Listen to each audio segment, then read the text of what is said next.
Hi అండి, welcome back to my channel అండి. ఈరోజు నేను పచ్చి కొబ్బరితోన హల్వా చేయాలనుకున్నానండి. చాలా టేస్ట్గా బాగుంటుంది అనమాట పచ్చి కొబ్బరితో హల్వా. క్యారెట్ హల్వా మామూలుగా అందరు చేస్తూనే ఉంటారు, మరి సొరకాయ హల్వా చేస్తూనే ఉంటారు. కాబట్టి పచ్చి కొబ్బరితో కూడా చాలా టేస్ట్గా ఉంటుంది. ఒకసారి ఎలా చేస్తానో చూద్దాం రండి. దానికి కావాల్సిన పదార్థాలు చూపిస్తారండి.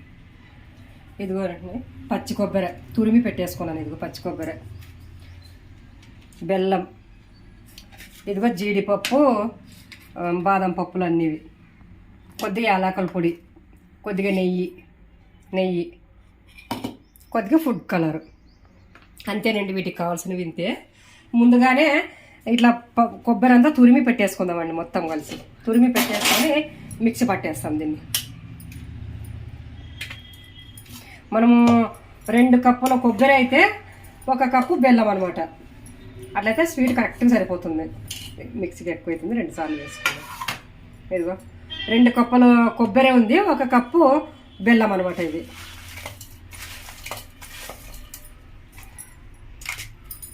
వేసి మిక్సీ పట్టేసుకుందాం.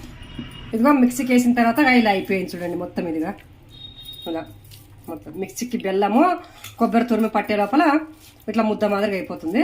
ఇంకా మిగిలింది ఉంది, ఇది కూడా వేసేసుకుందాం. ఇంకా మొత్తం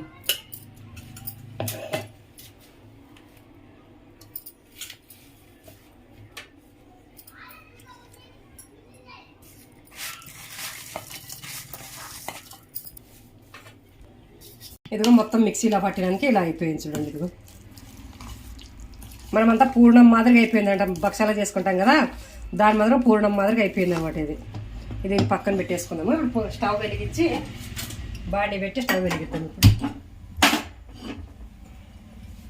దీంట్లోకి 2 స్పూన్లు నెయ్యి వేసుకుందాం. ఇప్పుడు 3 స్పూన్లు వేసినాం.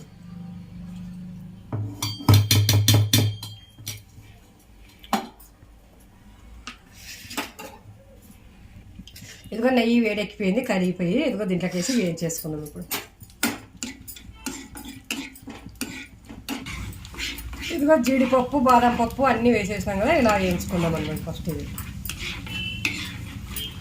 టేస్ట్ మాత్రం చాలా బాగుంటుంది అనమాట. ఇది కొబ్బరి హల్వా.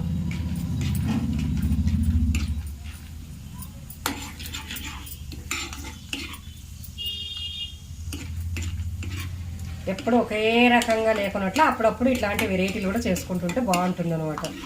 ఎప్పుడు ఇంకా క్యారెట్ హల్వా, బీట్రూట్ హల్వా, ఇంకా సోరకాయ హల్వా, గుమ్మడికాయ హల్వా ఇవే చేసుకుంటాం కదా. ఒక్కొక్కప్పుడు ఇట్లాంటివి కూడా కొంచెం కొత్తగా ట్రై చేస్తే కొత్తగా ఉంటుంది అనమాట. అంతా టేస్ట్. ఇదే ఇప్పుడు నెయ్యి మిగిలింది కదా, ఈ నెయ్యిలోకే ఇది కొబ్బరి తురుము ఉంది కదా, దీన్ని వేసేసుకుందాం. మనం మిక్సీ పట్టింది.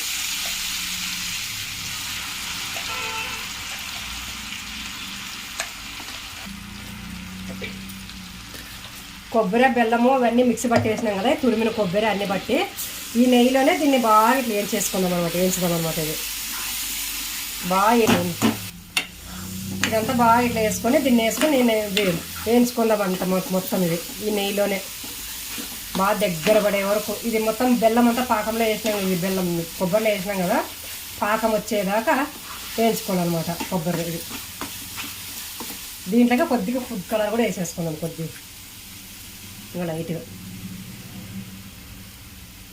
అంతే వేసి చిన్న మంట మీద ఒక 20 నిమిషాలు పడుతుంది అనమాట. ఇది బాగా వేయించుకోవాలన్నమాట. దగ్గర పడాలంటే ఇది బంక వచ్చి బాగా మనకి బెల్లం అంతా కరిగిపోయి అంతా పాకం మాదిరిగా వస్తుంది అనమాట. అప్పుడు వచ్చినప్పుడు మనకు పర్ఫెక్ట్గా అయ్యిందని లెక్క.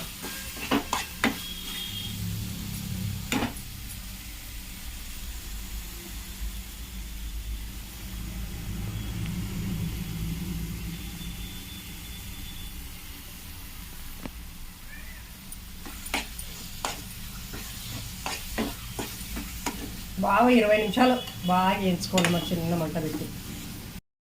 ఇదిగో చూడండి, కలుపుతూ చూడండి ఇట్లా దగ్గర పడిపోతుంది అనమాట. బాగా కలిపే కొద్దీ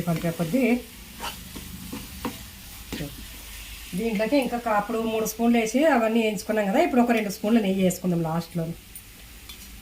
నెయ్యి ఎక్కువ వేసుకుంటే బాగుంటుంది అనమాట. వేసి ఒకసారి ఇలా కలిపి వేసుకుందాం.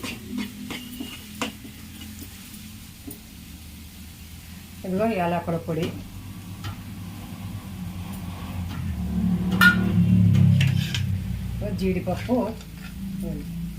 జీడిపప్పు, నెయ్యి, యాలకుల పొడి అన్నీ వేసేసినాం కదా. కొద్దిగా కొంచెం వేడి మొత్తం ఇలా కలిపేసుకున్నాం.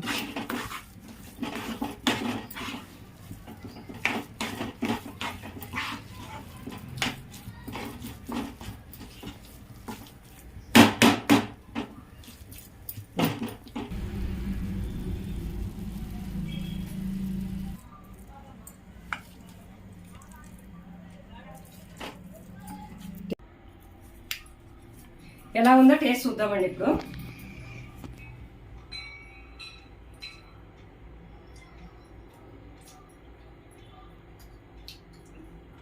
చాలా బాగుందండి. ఎంత టేస్ట్ ఉందంటే అంత టేస్ట్ ఉంది.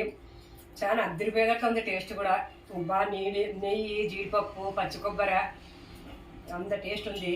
క్యారెట్ హల్వా కొద్ది బాగుంది. కాబట్టి మా వీడియో మీకు నచ్చినట్లయితే లైక్ చేయండి, షేర్ చేయండి, సబ్స్క్రైబ్ చేసుకోండి.